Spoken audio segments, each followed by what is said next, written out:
Hello, my friends. Today is day 36.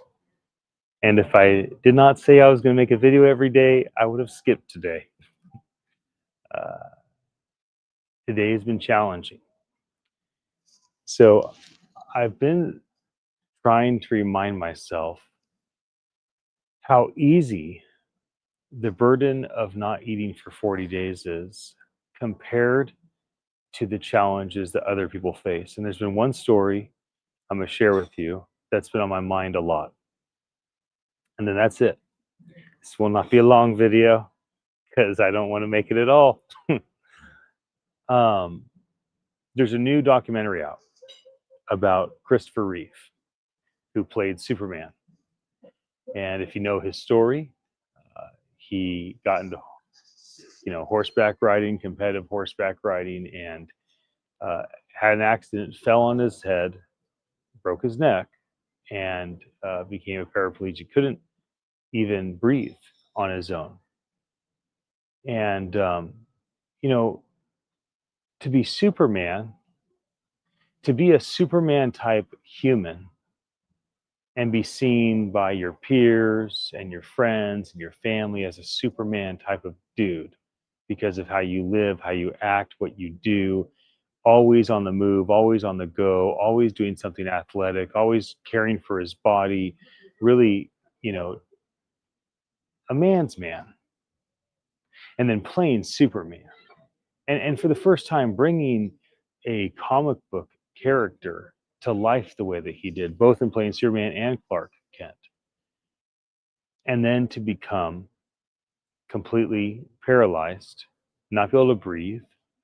And, they thought he would die like constantly. So when I watch his story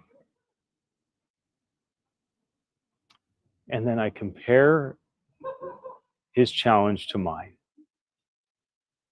I chose my challenge. I chose to not eat or consume any calories for 40 days. That's my choice, deliberate choice. I've had the benefit of having a family doctor to lean on and having so much to guide me through the process. He had no choice. Uh, he had no choice in becoming completely paralyzed. That happened to him. When I think about the timeline, you see, my 40-day fast ends in 99 hours and 50 minutes. Now, for the first 30 days, I wasn't counting the time down. I was enjoying the challenge of every day. But right now, I know exactly how much more time until my 40 days are done. I have an end. Christopher Reeve had no end. There was no end.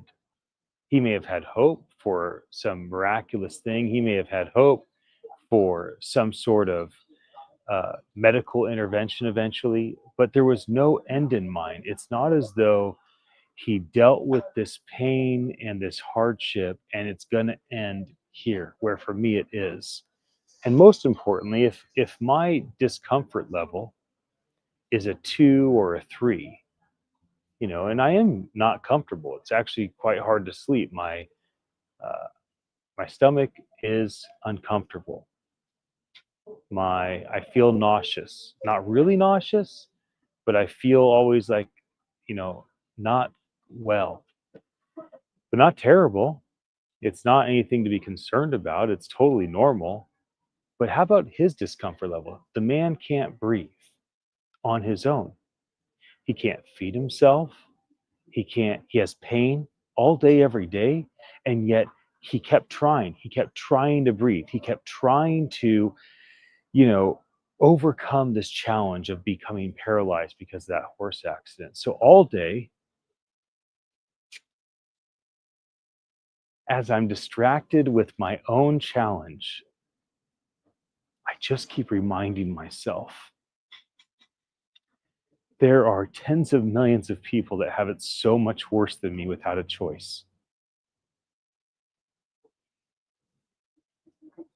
I chose this challenge. There are people all over the world that do not choose their challenge. They don't have a way out. There's no timeline when it ends. And the pain that they suffer is so much worse than mine. And so for me, today has been a day of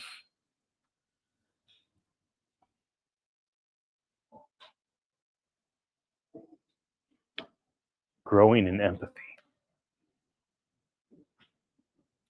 for the hardship faced by other people.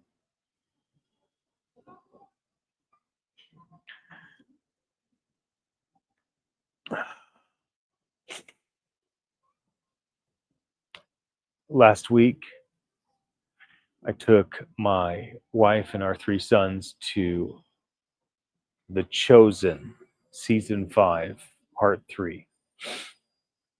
And it's a dramatic portrayal of Jesus of Nazareth.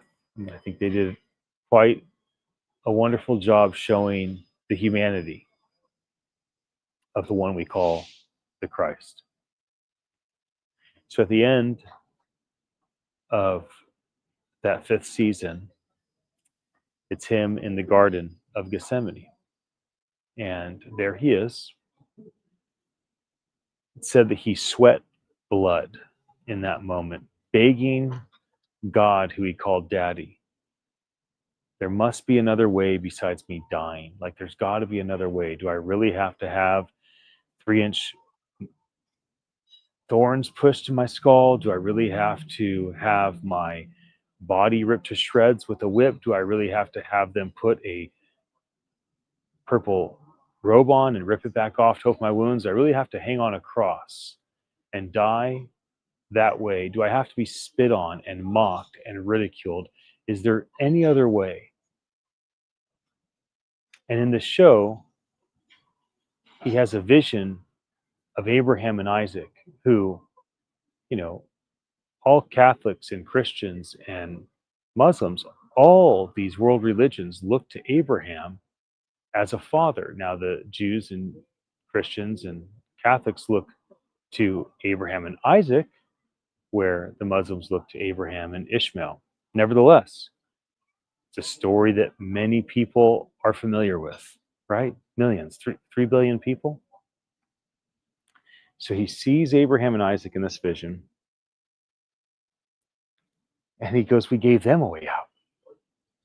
Abraham didn't have to kill Isaac. We gave them a way out. Is there a surprise? Am I going to have a way out? And the thing that hit me so hard is Jesus falls down and he grabs a rock, and his fingernails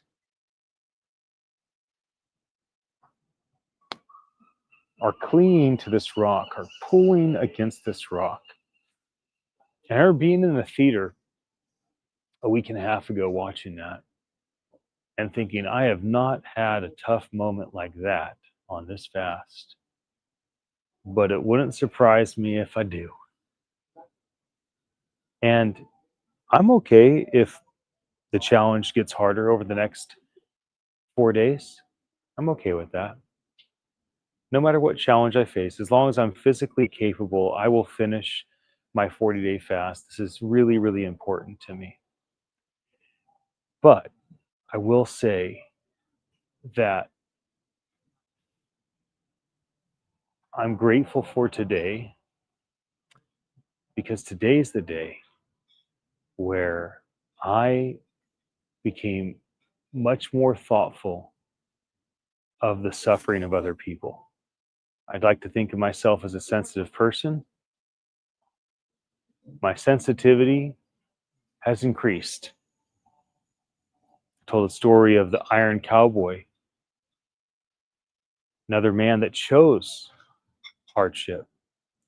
He chose to do 50 Ironmans in 50 days in 50 different states, starting with Alaska, then Hawaii, and then the 48 mainland states. And he thought he was going to die over and over and over again. Before, he had done 30 Ironmans in a year, and that was a world record. Now he does 50 Ironmans in 50 days in 50 states. And I remember watching the video and seeing him just shattered. And then he accomplishes that goal. Then he does 100 Ironmans in 100 consecutive days. Again, a man that chose a much harder journey than me, but he had an end. You see, that's what the Iron Cowboy and I have in common. We chose our journey and we have an end. It's going to end for me at day 40. It was going to end for him at day 50 or day 100. But there are so many people that did not choose their journey of suffering, and there is no end.